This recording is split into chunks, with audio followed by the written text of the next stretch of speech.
Sosok Magfirah, pengantin wanita ditinggal kabur pengantin pria H-3 menjelang pernikahan. Sosok Magfirah, pengantin wanita yang ditinggal kabur sang kekasih di Polmon, Sulawesi Barat H-3 pernikahan terungkap. Pengantin wanita tersebut diketahui bernama lengkap Magfirah Octavia Deila Ramadhani. Magfirah ditinggal kabur pengantin pria bernama Faisal Ashari tepat pada H-3 pernikahan. Magfirah dan Faisal ternyata sudah lama berpacaran. Namun tak disangka Faisal justru kabur jelang akad nikah sehingga digantikan oleh sang kakak Ahmad Atsyah.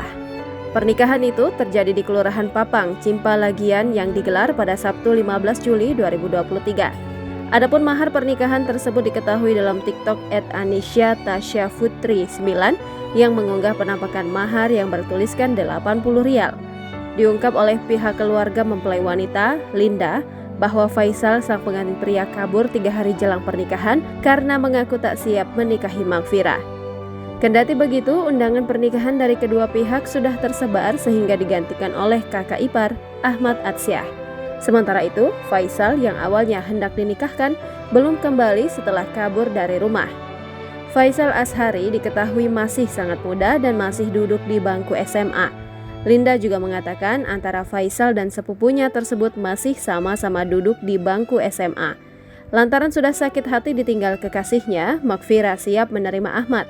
Di sisi lain, Kepala Desa Kenje Alimudin bahkan menyebut Magfirah dan keluarga besarnya tak ingin lagi melihat Faisal usai merasa dipermalukan.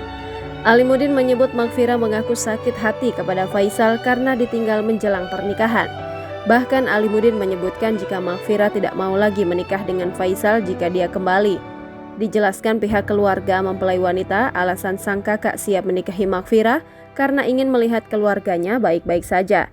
Ahmad Atsyah sendiri juga diketahui belum memiliki kekasih dan siap untuk menikahi kekasih adiknya.